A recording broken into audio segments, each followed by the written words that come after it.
She found the receipt in his jacket pocket while doing laundry. Dinner for two at that expensive restaurant downtown. The one he said was too pricey when she suggested it for their anniversary. But he was supposedly working late that night. The receipt was time-stamped 8:47 p.m. And when she called his office, security said the building had been locked since 6. If you're watching this video, something in your gut is telling you that something's wrong.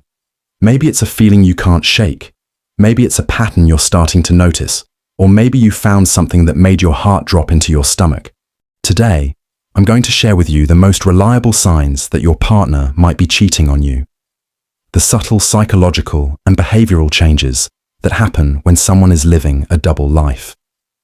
Some of these signs might surprise you, and unfortunately, some might confirm what you're already suspecting. If you've made it this far, leave a comment from where you're watching, or you can share your experience as well. Let's start with one of the earliest indicators. They've become emotionally distant, but not in the way you'd expect. Honey, can we They're not necessarily cold or mean. I feel They're like we're just drifting apart. absent. It's like they're physically there, but mentally somewhere else. Conversations become surface level. They stop asking about your day with genuine interest. They're present in the room but absent in the relationship. This emotional withdrawal happens because they're investing their emotional energy elsewhere. They can't fully engage with you because part of them is already engaged with someone else. It's not that they don't care about you at all. It's that their emotional capacity is being divided. The second sign is more subtle. They start picking fights over things that never bothered them before. Your laugh is too loud. You chew too loudly. You left a cup on the counter. These aren't real problems. They're justifications. Cheaters often need to create problems in their primary relationship to justify their behavior to themselves. If they can convince themselves that you're annoying, incompatible, or difficult, then their cheating feels more acceptable. They're not the villain. They're just someone in an unhappy relationship who found comfort elsewhere. This is why many people say their partner became critical and nitpicky right before they discovered the affair. The cheater's guilt manifests as manufactured resentment toward you. Here's a sign that most people miss. They become overly curious about your schedule. Not in a caring, how was your day way, but in a detailed, almost investigative way. When will you be home? What time does your meeting end? Are you sure you'll be at Sarah's all evening? They're not asking because they miss you. They're asking because they need to plan around you. They need to know when the coast is clear for phone calls, texts, or meetings with the other person. Your schedule has become their opportunity calendar. The fourth sign is what I call projection paranoia. They start accusing you of being unfaithful, checking your phone, questioning your friendships, or asking suspicious questions about your whereabouts. This seems counterintuitive. Why would a cheater accuse you of cheating? It's psychological projection. They know how easy it is to be deceptive because they're doing it. They know how quickly trust can be broken because they're breaking it. Their own guilt makes them paranoid that you might be doing the same thing. In their mind, if cheating is possible for them, it must be possible for you too. Sign number 5. Their phone behavior has completely changed. I'm not talking about being protective of their phone. I'm talking about the complete shift in how they use it around you. Maybe they used to scroll through social media next to you, show you funny memes, or leave their phone casually on the table. Now their phone is always face down, always in their pocket, always out of your sight, or the opposite might happen. They might become performatively transparent, dramatically showing you their screen, or making a big show of having nothing to hide. Both behaviors are red flags because they represent a change from their normal pattern. The sixth sign is subtle but significant. They've developed new interests, preferences, or vocabulary that seem to come from nowhere.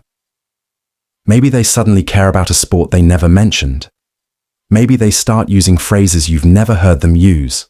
Maybe they have strong opinions about things they were previously indifferent to. When people start emotional or physical affairs, they unconsciously absorb traits from the other person. It's a normal part of bonding. But when your long-term partner suddenly develops new characteristics that don't seem to come from their usual influences, friends, family, co-workers you know about, It might be coming from someone you don't know about. Here's a particularly painful sign.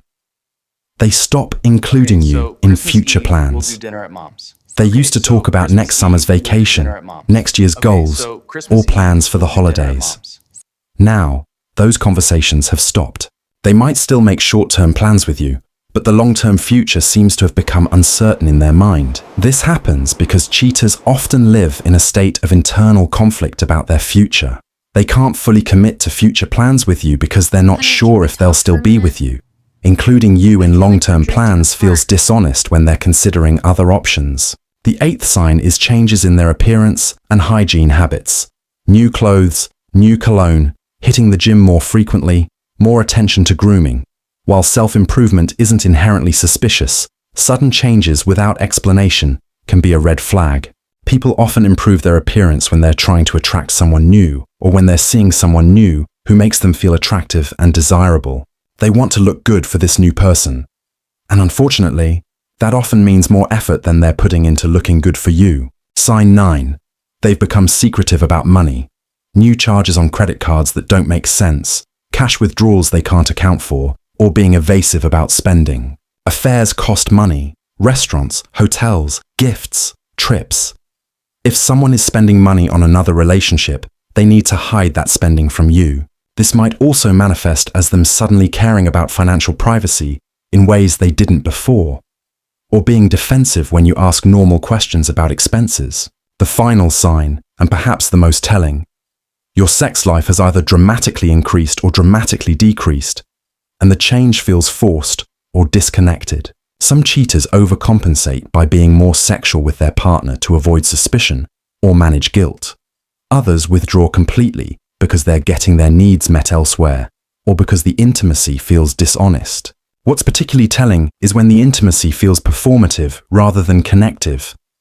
It's like they're going through the motions rather than being present with you. Now here's what I need you to understand. Having one or even several of these signs doesn't definitively mean your partner is cheating. People go through personal changes, stress, depression, work problems, health issues, all sorts of things that can affect their behavior. But if you're seeing multiple signs, if your gut feeling won't go away, if the pattern of changes doesn't have another reasonable explanation, then it's worth paying attention to what your instincts are telling you.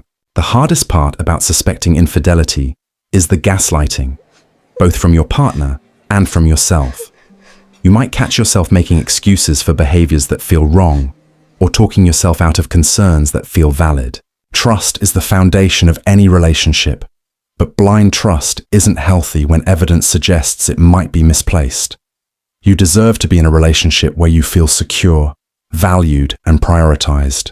If you're seeing these signs, the most important thing is to trust yourself and make decisions that protect your well-being. Whether that means having honest conversations, seeking couples therapy, or making difficult choices about your future, you deserve clarity and honesty in your relationship. Remember, you can't control someone else's choices, but you can control how you respond to them. Your intuition exists for a reason. Listen to it. If this video helped clarify some things for you, or if you've experienced any of these signs, share your thoughts in the comments. Sometimes just naming what you're experiencing can be the first step toward figuring out what to do next.